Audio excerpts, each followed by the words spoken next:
আমাদের আনু মোহাম্মদ স্যারেরা, এই যে আমাদের ঢাকা ভার্সিটির ইংলিশ ডিপার্টমেন্টের এমিরিটাস প্রফেসর সিরাজুল ইসলাম চৌধুরী স্যারেরা, হাসিনা যখন গুম করে, খুন করে, হত্যা করে, ধর্ষণ করে, দিনের ভোট রাত্রে করে, এমন কোন জঘন্য হত্যাকাণ্ড নাই করে না, ভারতের সেবাদাসগিরি করে, তাবেদারি করে, একদিনও বলে না এটা হাসিনা করে, এইটা আওয়ামী লীগ করে। কে করে? রাষ্ট্র।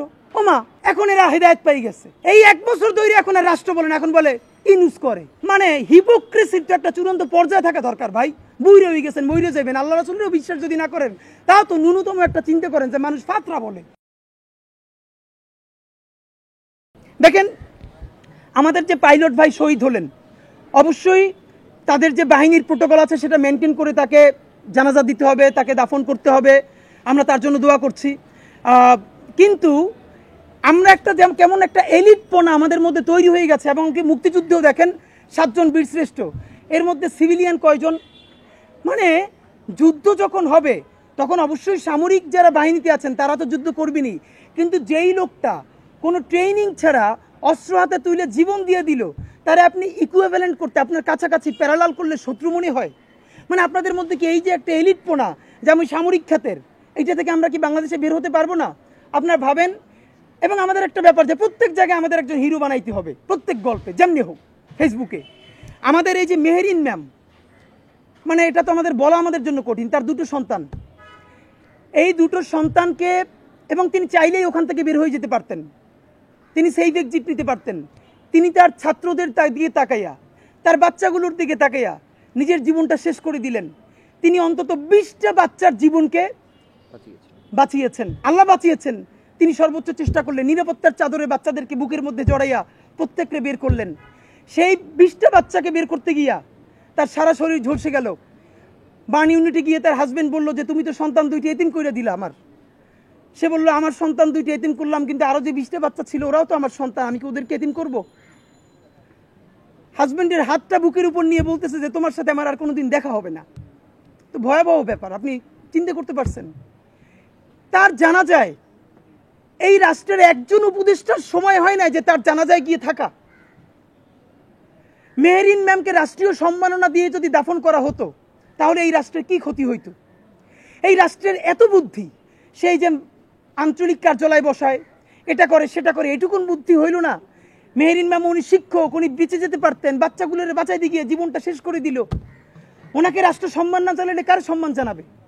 দেখেন, তাকে রাষ্ট্রীয় সম্মাননাও দেওয়া হয় নাই, একজন উপদেষ্টাও তার কবরে গিয়া তার জানাজায় গিয়ে উপস্থিত হইতে পারে নাই। এ রাষ্ট্র আমরা কবে বানাবো? এটা আমাদের জন্য লজ্জা। তো রাষ্ট্র এখন কি করবে আমরা জানি না। আপনাদেরকে বলি আরো একটা ভুল তারা কি করেছে। এই যে ইন্টারমিডিয়েটের পরীক্ষা চলতেছে, এইচএসসি পরীক্ষা, দেখেন এখানে যারা নিহত হয়েছে, আহত হয়েছে, এদের অনেক ভাই বোন তারাও তো নিশ্চয়ই এখন আছে। তো যার ভাই, যার বোন, খুব কাছের রিলেটিভ এইভাবে মরে গেছে, সে কিভাবে পরের দিন এইচএসসি পরীক্ষায় বসবে? একদিকে সে শোক দিবস ঘোষণা করেছে, অন্যদিকে সে পরীক্ষা চালু। এই যে আমলাতন্ত্র, এই যে বুইরাদেরকে দেখতে পারি না, কারণ জন্ম নিছে বহু আগে, আমলাতন্ত্র দিয়ে রিটায়ারমেন্টে গেছে, এরপরে আবার এসে যোগ দিছে, বুদ্ধি তো আগের কালের। আর ভাই এখন ডিসিশন নিতে হয় 5 মিনিটে, এখন অফিসিয়ালি সেট আপ কইয়া তারপরে চা খাবেন, বিস্কিট খাবেন, মিটিং করবেন, এই দিন নাই। এখন হোয়াটসঅ্যাপে গ্রুপ কলে মানুষ 1 মিনিটে সিদ্ধান্ত নেয়, গুরুত্বপূর্ণ ডিসিশন নেয়। আপনি শোক দিবস ঘোষণা করেছেন, আপনি সাথে সাথে কি করবেন? সারা বাংলাদেশে পরের দিন শিক্ষা প্রতিষ্ঠানকে আপনি দোয়ার আয়োজন করতেন যে সকল শিক্ষা প্রতিষ্ঠানে দোয়া হবে, ক্লাস হবে না, শেষ। ঢাকা বোর্ডে আপনি পরের দিন পরীক্ষা স্থগিত করে দিতেন। সারা বাংলাদেশে দরকার নাই, শুধু ঢাকা বোর্ডে, যে ঢাকা বোর্ডে সবাই দোয়া করবে, পরীক্ষা স্থগিত না।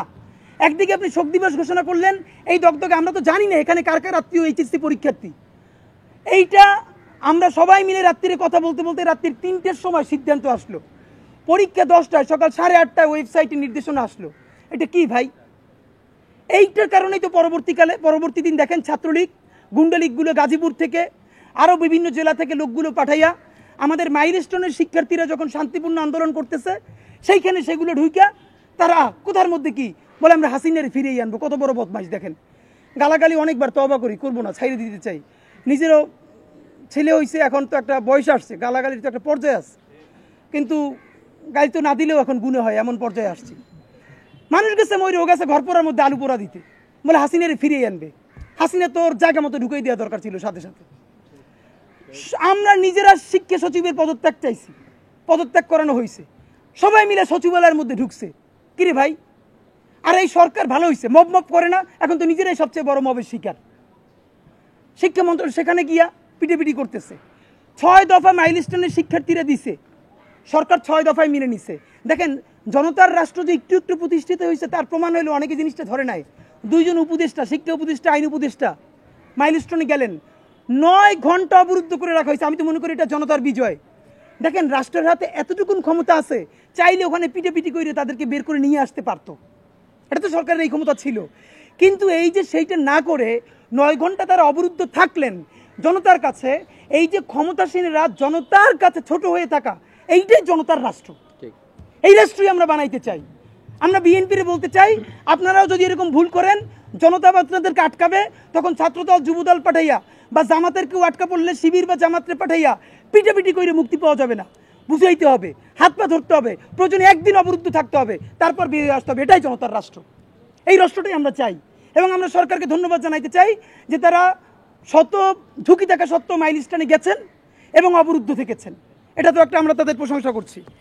সব থেকে গুরুত্বপূর্ণ যে ব্যাপারটা আপনাদেরকে বলা দরকার, লাশ গুম। আমরা নিজেরাও এই ব্যাপারে দেখেন, ইন্ডিভিজুয়াল অ্যাক্টিভিজম একটা জিনিস। আমরা যখন কথা বলি, এটা তো ব্যক্তি না, একটা আমরা সংগঠন হয়ে কথা বলি। আমরা চাইলেই একটা আন্দাজে কথা বলতে পারি না। আমরা ভীষণভাবে বিভিন্ন স্টেক থেকে খবর নেওয়ার চেষ্টা করেছি। দেখেন, এই সরকারের হাজারটা দোষ ত্রুটি থাকা সত্ত্বেও এইটা কিন্তু হাসিনার সরকার না, এইটা ভারতের সেবাদার সরকার না, এইটা কিন্তু এখন আর্মি আর ডিজিএফ এর আয়নাঘরের রাষ্ট্র না। এই রাষ্ট্রটা এখন যেমনিভাবে হোক জনতার রাষ্ট্র। এই যে সবাই বলছে, দেখেন যেটা হয়েছে ওইখানে কি ম্যাসাকারটা ঘটেছে, অনেকেই অনেককে দেখেছে, অ্যাম্বুলেন্স বের হয়ে যেতে, কিন্তু ওইখানের মানুষ মেন্টালি এত শক ছিল, গুনে গুনে লাশ বের করার মতো কোনো অবস্থা কারো ছিল না। এটা তো বাস্তবতা। আর্মি পর্যন্ত হিমশিম খেয়েছে।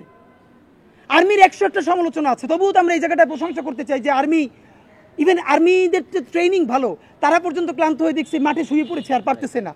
দেখেন, আর্মির 101টা সমালোচনা আমরা করব, কিন্তু যেই আর্মি গত 11টা মাস ধরে ক্যান্টনমেন্ট থেকে বের হয়ে শুধু আইন শৃঙ্খলা বাহিনীর জন্য যেই সোলজার আমার ভাইয়েরা জান পরাণ দিয়ে চেষ্টা করতেছে, তাদের মুখের দিকে আমরা তাদের প্রশংসা করতে হবে। প্রথমত কথা হইলো, এখানে লাশ গুম কি করে হওয়া সম্ভব? দেখেন, এইটা কিন্তু কাউরে রাস্তা থেকে গুম করে ফেলে নাই। এইখানে স্কুলে এই ক্লাসে ঠিক কতজন শিক্ষার্থী ক্লাস করতেছিল এর ডেটা কিন্তু পুরো স্কুল কর্তৃপক্ষের কাছেও আছে, প্রত্যেক বাবা মায়ের কাছেও আছে। কারণ কোন বাবা মা তার সন্তানরা স্কুলে পাঠাইছে সেই বাবা মা তো জানে, গার্ডিয়ানরা সামনে অপেক্ষা করতেছে। নাম্বার 1। নাম্বার 2 হইল, এইখান থেকে যে লাশগুলো পাওয়া গেছে এখন পর্যন্ত আমরা মনে হয় 30 জন, 29 জন অফিসিয়ালি ঘোষণা করা হয়েছে। আরও 6টা লাশ ডিএনএ স্যাম্পলিংয়ের জন্য সিআইডিতে যোগাযোগ করতে রাখা হয়েছে, ভালো করে বোঝা যাচ্ছে না। কিন্তু এই মৃত্যু আমরা জানি অনেকে বলবে, আমাদের বাণী ইউনিটের যে ভাই বোনেরা আছে এরা অনেকেই সার্ভাইভ করতে পারবে না, আমরা তাদের জন্য দোয়া করি, ভয়াবহ অবস্থা তাদের। কিন্তু ব্যাপার হলো, এই যে লাশ গুম করা হচ্ছে এই কথাটা যারা বলছেন, একটা পরিবারও কি এসে বলেছে যে আমার সন্তান স্কুলে গেছিল তার লাশটা পাই না? বা এটা তো কোনো পরিবার এসে বলতে হবে। এখন কি এই মিডিয়া, ধরেন আপনারা যারা মিডিয়া, বাংলাদেশে এমন কোনো মিডিয়া আছে যে কোনো পরিবার এসে বলবে আমার সন্তানদের পাই না, সেইটা মিডিয়া প্রকাশ করবে না? মিডিয়ার এত খারাপ অবস্থা তো এখন হয় নাই। মিডিয়া বাদ দেন, সামাজিক যোগাযোগ মাধ্যম, কোনো বাবা কোনো মা ফেসবুক লাইভে এসে বলেছে আমার সন্তানটার এখন পর্যন্ত পাই নাই? ধরেন স্কুল শিক্ষা প্রতিষ্ঠানও বললাম এটা গুম করতে চায়, আইন শৃঙ্খলা বাহিনী গুম করতে চায়, যার সন্তান সে তো গুম করতে চাইবে না ভাই। তাহলে সে হয়তো মিডিয়ায় বলবে, অথবা সে ফেসবুকে এসে বলবে, কোথাও না কোথাও তো বলবে। তো ফেসবুকেও বলতেছে না, কেউ ক্লেইমও করতেছে না। তো এই জনদরদি কারা কোত্থেকে আসলো যে লাশ গুম করে ফেলা হচ্ছে? নাম্বার 2, এই লাশগুলো তো কোথাও না কোথাও, মানে যার সন্তানই ভাই সে পোড়া হোক, সে তো জানাজা দিছে বা দিবে, তো সে জানাজাই যদি দেয় তাহলে লাশ গুম করা হয়েছে কেমনে? তো এখন আমাদের বলতে হবে, আমরা আপনাদের মাধ্যমে বলতে চাই, এমন কোনো বাবা মা আপনারা যদি থাকেন, আপনার সন্তানের লাশ বুঝে পান নাই, আমাদের কি রিচ করেন, অথবা আপনারা মিডিয়ার সামনে আসেন। কিন্তু এইসব কথাবার্তা না বলে এই যে যা ইচ্ছে তাই লাশ গুম, এগুলো তো হলো এই রাষ্ট্রের বিরুদ্ধে আর একটা ষড়যন্ত্র। এটা আমরা তীব্র প্রতিবাদ জানাচ্ছি। এইটা কোনোভাবে এই বাংলাদেশে এখন আর লাশ গুম করা সম্ভব না। এর কারণ এইটা কোনো আন্দোলনে গুলি করা হয় নাই, ক্লাস করতেছিল, ডকুমেন্ট স্কুলেও আছে, বাবা মায়ের কাছেও আছে। সন্তানের লাশ বুঝতে না পাইলে তারা আমাদেরকে জানাবে অথবা সামাজিক যোগাযোগ মাধ্যমে বলবে, হিসেব সোজা। আপনাদেরকে আর একটা কথা বলি, সেনা বিরোধী আর একটা চক্রান্ত শুরু হয়েছে। সেনাবাহিনী 101টা সমস্যা করলে আমরা ইনকিলাব মঞ্চ থেকে সেনাবাহিনীর সম্বন্ধে যত কথা বলছি, বাংলাদেশের কোনো রাজনৈতিক দলও সাহস নিয়ে এত কথা বলে নাই। কিন্তু একটা গ্রুপ সুযোগ পাইলেই কথা নাই বার্তা নাই, বিচার নাই আচার নাই, তার আগে কতক্ষণ বলবে পাহাড় থেকে সেনাঘাঁটি সরাও, কতক্ষণ বলবে ঢাকা থেকে সেনাঘাঁটি সরাও, মানে হইলো সারা দেশ থেকে সব সেনাবাহিনী ঘাঁটি সরাই দাও আর ভারত হয় সেইটারে দখল করুক। এটি হলো মনের বাসনা। পাহাড়েও সেনা থাকতে পারবে না, সমতলেও থাকতে পারবে না, থাকবে খালি ওরা আর থাকবে ভারত। এটা কি ভাই? গঠনমূলক সমালোচনা করেন, কোন জায়গায় ইস্যু সেইটা অ্যাড্রেস করেন। মন চাইলে সেনাবাহিনীর উস্কাই দিলে, শত কথার মধ্যে একটা কথা বলি আপনাদেরকে, এই দেশের সেনাবাহিনী দুর্বল হয়ে গেলে লাভ কার বলেন তো? এই দেশ সেনাবাহিনী যদি দুর্বল হয় লাভ কার আর লস কার? লস হইল বাংলাদেশের, লাভ হইল প্রতিবেশী দেশের। সুতরাং এই টোনে যারা কথা বলে এদেরকে বাংলাদেশের মানুষ যাতে চিনতে ভুল না করে তাদের প্রতি বিনীত অনুরোধ জানাই রাখি। নতুন আর একটা ফাতরামি শুরু হয়েছে, এই ফাতরামিটা 1 বছর ধরে এই সুশীলটা করতেছে। আপনাদেরকে আবার মনে করি, আমাদের আনু মোহাম্মদ স্যারেরা, এই যে আমাদের ঢাকা ভার্সিটির ইংলিশ ডিপার্টমেন্টের এমিরিটাস প্রফেসর সিরাজুল ইসলাম চৌধুরী স্যারেরা, ভাই আমার জন্ম থেকে যেদিন তারে চিনি, সে কোনো সরকার চেনে না, প্রধানমন্ত্রী চেনে, সে খালি চেনে রাষ্ট্র, কেউই চেনে না। রাষ্ট্র খারাপ, রাষ্ট্র এইটা করছে, রাষ্ট্র এইটা করছে। তার সমস্ত শিষ্যরা হাসিনা যখন গুম করে, খুন করে, হত্যা করে, ধর্ষণ করে, দিনের ভোট রাত্রে করে, এমন কোনো জঘন্য হত্যাকাণ্ড নাই করে না, ভারতের সেবাদাসগিরি করে, তাবেদারি করে, একদিনও বলে না এটা হাসিনা করে, এইটা আওয়ামী লীগ করে। কে করে? রাষ্ট্র। ওমা, এখন এরা হেদায়েত পাই গেছে, এই 1 বছর ধরে এখন আর রাষ্ট্র বলে না, এখন বলে ইনুস করে, ইন্টারিম করে। মানে হিপোক্রেসির তো একটা চূড়ান্ত পর্যায়ে থাকা দরকার ভাই। বুইরে হয়ে গেছেন, মইরে যাবেন, আল্লাহ রাসূলেরও বিশ্বাস যদি না করেন তাও তো ন্যূনতম একটা চিন্তা করেন যে মানুষ ফাতরা বলে। আপনারা এতদিন বাচ্চাদেরকে এখন যেগুলো বোঝে, আপনাদের সারা জীবন বলছো, দেখেন আগে স্লোগান দিছে এইখানে, যেই রাষ্ট্র মানুষ মারে সেই রাষ্ট্র ভেঙে দাও। এখন আর রাষ্ট্র ভাঙতে বলে না, এখন বলে ইন্টারিম ভেঙে দাও। কেন ইন্টারিমের প্রতি তোর এত জ্বালা কেন? তুই আগেও কইছো রাষ্ট্র ভাঙতে, এখনও কবি রাষ্ট্র ভাঙতে। হাসিনার আমলে কইছে রাষ্ট্র ভেঙে দাও, এখন কয় ইনুসরে ভেঙে দাও, ইন্টারিমরে ভেঙে দাও। ভেঙে আনবি কেন? তোর ভারতেরই আনবি, মানে কি ভাই? কিন্তু এর একটা ভাব নেওয়ার চেষ্টা করে, এরা প্রচুর শুদ্ধ কথা বলে, রবীন্দ্রসঙ্গীত গায়, শান্তিনিকেতনে যায়, এরা আরবান এলিট, পশ, গুলশান, ধানমন্ডি, বাড়িধারায় তারা প্রচুর কালচার করে, আর্ট করে, কিন্তু মূলত যা করে ভারতের দালালি করে। তা আমরা যেহেতু ইংলিশে বলি না, এই জন্য তো পশ মনে হয় না। তো আপনাদেরকে যেটা বলি ভাই, আপনাদের মাধ্যমে বাংলাদেশের রাজনৈতিক দলের কাছে একটা বিনীত অনুরোধ করতে চাই, সেটা হলো যে কোনো বিপদ আপদে আপনারা যে দলীয় প্রধান বা সেক্রেটারি সব জায়গায় যান, হসপিটালগুলোতে দেখেন আপনাদের সাথে লোক যায় 200-300, কি ভয়াবহ একটা অবস্থা হসপিটাল তৈরি হয়।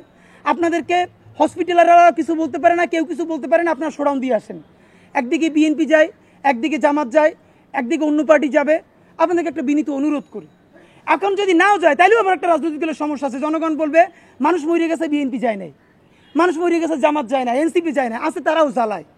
তো আমরা বরং জনতার আগে একটা অনুরোধ করি, জনতার তরফ থেকে রাজনৈতিক দলরাও বলি, এখন থেকে যত এরকম আমাদের বড় কোনো বিপর্যয় ঘটবে, ভলান্টিয়ারিং করার জন্য আপনারা বাইরে আপনাদের প্রশিক্ষণপ্রাপ্ত কর্মী দেন, বাইক সার্ভিস দেন, অন্যান্য সাপোর্ট দেন। প্লিজ আপনারা যারা উপরের শ্রেণীর নেতৃবৃন্দ, আপনারা হসপিটালে প্রথম দিকে ঢুকেন না, পুরো চেইন অফ কমান্ড হসপিটালের ভেঙে পড়ে। আরে ভাই, আইসিইউতে ঠেইলে পর্যন্ত 20 জন চলে যায়। আইসিইউতে ইনফেকশন হইলে আপনার তো এই ডায়নিয়া লাগবে, কিন্তু ডাক্তাররা বড় ভয় আপনাদেরকে বলতে পারে না। তা আমরা রাজনৈতিক আপনাদেরকে অনুরোধ করি, জনগণ বিপর্যয় হইলে আর রাজনৈতিক দলকে বলবেন না তোমরা কেন যাও না। পারলে হ্যাঁ, জামাতকে একটা ধন্যবাদ জানাই, জামাত দেখেছি 50 লাখ টাকা তারা এই ফান্ডে দিয়েছে। এবার বিএনপির বলবো আপনারা এখানে 1 কোটি টাকা দেন, অন্যান্য দল বলবো আপনারা 2 কোটি টাকা দেন। এই কাজগুলো করেন, ভলান্টিয়ার দেন, টাকা দিয়ে সাহায্য করেন। প্লিজ হসপিটালে আপনারা শোডাউন দিয়েন না। আপনাদের মাধ্যমে এই ক্ষেত্রের সর্বশেষ কথা, না খেয়ে হলেও, একবেলা খেয়ে হলেও আমাদের অত্যাধুনিক সামরিক সক্ষমতা বাড়াইতে হবে। বাংলাদেশের আকাশ প্রতিরক্ষা বলতে লিটারারি কিছু নাই। আমাদের অত্যাধুনিক, আমাদের আকাশ প্রতিরক্ষা লাগবে, বিমান লাগবে, যুদ্ধ বিমান লাগবে, আমাদের নৌ প্রতিরক্ষা লাগবে। যদি আপনারা কোনো করাপশন ছাড়া, দুর্নীতি ছাড়া প্রমাণ করতে পারেন, মানুষকে বুঝাইতে পারেন যে আমরা এখন সব থেকে বড় যুদ্ধ বিমানগুলো কিনবো, কিন্তু 1 টাকাও দুর্নীতি করব না, আমরা বলতেছি বাংলাদেশের স্বাধীনতা, সার্বভৌমত্ব এবং এর জমিনকে বাঁচানোর জন্য আমরা যখন জীবনী দিয়ে দিতে চাই, তখন একবেলা না খাইয়া হইলেও আমরা আমাদের সামরিক খাতকে বিশ্বের শ্রেষ্ঠ সামরিক খাতের একটা বানাইতে চাই। কিন্তু আপনাদেরকে প্রমাণ করতে হবে বিমান বাহিনী, সেনাবাহিনী, নৌবাহিনীকে যে আমরা যুদ্ধ বিমান কিনতে গিয়া হাজার হাজার কোটি টাকা করাপশন করব না। এইটা আপনাদেরকে প্রমাণ করতে হবে। আপনাদের মাধ্যমে সর্বশেষ বলতে চাই, আমাদের যেই ভাইয়েরা শহীদ হয়েছেন, এখন আহত আছেন, বিমান বাহিনী আপনাদের আগের অফিসাররা হাজার হাজার কোটি টাকা মাইরে খাইছে, ওই টাকাগুলো উদ্ধার করেন। প্রত্যেককে সর্বোচ্চ সাপোর্ট দিতে হবে রাষ্ট্রীয়ভাবে। নাম্বার 2, যারা আহত আছেন সর্বোচ্চ চিকিৎসা করতে হবে, প্রয়োজনে বিদেশ নিয়ে যেতে হবে। এবং চূড়ান্ত কথা হইল, যেই কথাটা অনেকে বলে নাই যে লোকালয় থেকে এখান থেকে উঠেই নিতে হবে। দেখেন এইটার ব্যাপারে বিমান বাহিনীর প্রধান একটা বক্তব্য দিয়েছেন।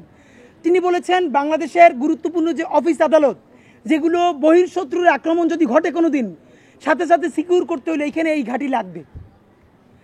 চিটাগাং থেকে, যশোর থেকে আইসা সেটা রক্ষা করতে পারবে না। এখন আমরা ইতিমধ্যে জেনেছি, নিশ্চিত না, আপনাদের মাধ্যমেও জানতে চাই, ঠিক স্কুলের যে বিল্ডিংটা, এই পাতটা নাকি বিমানের এই চলার পাত, এইখানে এই বিল্ডিংটা নাকি বৈধ ছিল না। আমরা আপনাদের মাধ্যমে নিশ্চিত হতে চাই, মিডিয়ার ভাইয়েরা প্লিজ আপনারা অনুসন্ধান করেন যে হাসিনার আমলে আসলেই ভিন্ন কোনো লেনদেনের মাধ্যমে জোর করে এই বিল্ডিংটা করা হলো কিনা। তাহলে এই স্কুল কর্তৃপক্ষকেও দায় নিতে হবে, কেন তারা জোর করে এখানে এই ভবন বানাইলো। আর অবশ্যই বাংলাদেশের বিমান প্রতিরক্ষা, আপনারা মানুষ তো মারছেন, এই পাইলটটার জীবন গেল, এইরকম ভাঙ্গারি জিনিস আপনারা কেমনি একজন উঠেই দেন ভাই? অ্যাক্সিডেন্ট তো ঘটতেই পারে, কিন্তু তাই বলে এরকম পুরনো মডেলের জিনিসকে আপনারা উঠাবেন? এই ব্যাপারে চূড়ান্ত কথা, অতি দ্রুত এইটার সাথে জড়িতদের বিচার করতে হবে, সকলকে ক্ষতিপূরণ দিতে হবে, এবং যারা আহত তাদের সর্বোচ্চ চিকিৎসার ব্যবস্থা করতে হবে। তবে এইটাকে ক্যাশ করে ছাত্রলীগ, আওয়ামী লীগ, গুন্ডা লীগ, গুজব লীগ, সুশীল লীগ যদি নতুন কোনো কেওয়াস তৈরি করতে চায়, তাহলে তাদের যা আছে সেটার ভেঙে দিতে হবে। সরকার যা পারে সেটার সমানে পিটিয়ে ভেঙে ফেলতে হবে, আর কোনো কথা নাই। যেইটার আজকের গুরুত্বপূর্ণ কথা, এইটা 2 মিনিট। জুলাই সনদ আপনারা সবাই জানেন, জুলাই সনদ নিয়ে হাজারবার কথা বলতে বলতে ক্লান্ত হয়ে গেছে। এখন যেটা দেখি, বিএনপিও বলে 31 তারিখের মধ্যে জুলাই সনদ লাগবে। জামাত তাদের প্রোগ্রামে 7 দফার মধ্যে একটা দফাই রেখেছে, জুলাই সনদ লাগবে। এনসিপি তো 3 তারিখ নিজেরা ঘোষণাই করতে চায়। সরকারের আলী রিয়াজ সাহেবও বলে যে জুলাই সনদ 31 তারিখের মধ্যে দিতে চাই। তাহলে ভাই জুলাই সনদ চায় না কারা? আমরা। তাহলে তো বুঝি আমরাই খেলি চাই না, আপনারা সবাই চান। বিএনপি চায়, জামাত চায়, এনসিপি চায়, সরকার চায়, তাহলে জুলাই সনদটা আসতেছে না কেন? জুলাই চলে যাইতেছে, জুলাই সনদের কোনো খবর নাই। দেখেন বিমান দুর্ঘটনা হবে, লঞ্চ দুর্ঘটনা হবে, রাষ্ট্র বাইচে থাকলে হাজারটা বিপদ ঘটতেই থাকবে। কোনোভাবেই জুলাই সনদ থেকে ফোকাস সরিয়ে ফেলা যাবে না। রাষ্ট্র বিনির্মাণে যে ইনসাফের সংগ্রাম, তা থেকে ফোকাস সরানো যাবে না।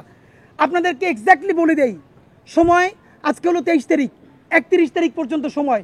31 তারিখের মধ্যে কিভাবে করবেন আর জানি না, কদ্দূর গেছেন তাও জানি না, যে কোনো উপায়ে আপনাকে জুলাই সনদ ঘোষণা করতেই হবে। সময় 31 জুলাই, ওই দিন ঘোষণা করলেও হবে না, মিনিমাম তার 2 দিন আগে এইটাকে খসড়া ওয়েবসাইটে প্রকাশ করতে হবে। যা ইচ্ছে তাই আবার একটা এই 71-এর বাকশালী সংবিধানের মতো ন্যারেটিভ আপনি আবার প্রকাশ করে দিবেন, সেটা হবে না। মিনিমাম 2 দিন আগে ওয়েবসাইটে প্রকাশ করতে হবে জনতারে দেখার জন্য। 31 জুলাইয়ের মধ্যে জুলাই সনদ ঘোষণা করতে হবে। যদি না পারেন তাহলে আগামী অগস্টের 3 তারিখ, আগেও ঘোষণা করেছিলাম, আজকে আবার মনে করাই দেই, অগস্টের 3 তারিখ মানে 33 জুলাই শাহবাগ থেকে দুপুর 12টায় সচিবালয়ের সর্বাত্মক ঘেরাওয়ের উদ্দেশ্যে আমরা কফিন মার্চ ঘোষণা করেছি। শুধু আপনাদেরকে কফিন মার্চের একটা আইডিয়া বলি, এই কফিন মার্চে বাংলাদেশের অগণিত শহীদ পরিবারের বাবা মা থাকবেন, চোখ হারানো, হাত পা হারানো আমাদের অন্ধপঙ্গু জুলাই যোদ্ধারা থাকবেন, হাজারো ছাত্র জনতা অংশগ্রহণ করবেন। এই সরকারের প্রত্যেক উপদেষ্টার নামে একটা করে কফিন যাবে। যেই উপদেষ্টার জন্য যেই কফিন বরাদ্দ থাকবে, সেইটার সামনে তার ছবি থাকবে। অপশন একটা উপদেষ্টাদের জন্য আছে, কারো যদি স্বাস্থ্য বেশি ভালো হয় আগে জানাইবেন, তাহলে একটু কফিনের সাইজ বড় করব, কিন্তু কফিনে আপনার ঢোকা লাগবে। এই প্রতীকী কফিনে বিএনপি, জামাত ইসলামী, এনসিপি আপনারা এইটা নিয়ে চাইলেও আপনারা পর্যাপ্ত প্রেসার তৈরি করতে পারেন নাই। এই রাজনৈতিক দায় আপনাদেরকে নিতে হবে, এবং এই 3টা রাজনৈতিক দলের সম্মানে তাদের জন্য একটা কফিন ওখানে থাকবে। কফিনটাতে জমি জমা বেচে যা লাগে কিনবো, কিন্তু কফিন থাকবেই। সুতরাং আগামী 31 জুলাইয়ের মধ্যে জুলাই সনদ ঘোষণা না করলে 3 তারিখ কফিন মার্চ হবে। সেই কফিন মার্চ থেকে সচিবালয় ঘেরাও হবে। জুলাই সনদ আদায় না কইরা সচিবালয় থেকে একজনও বেরোইতে পারবেন না। উপায় একটা, ওদিন যদি কেউ অফিসে না আসেন, এছাড়া আর কোনো উপায় নাই। আজকে এইখানে আসার আগে ডক্টর ইউনূস থেকে শুরু করে প্রত্যেক উপদেষ্টার কাছে আমরা এই কফিনে ঢোকার একটা অনুরোধ জানাইয়া চিঠি ইস্যু করছি।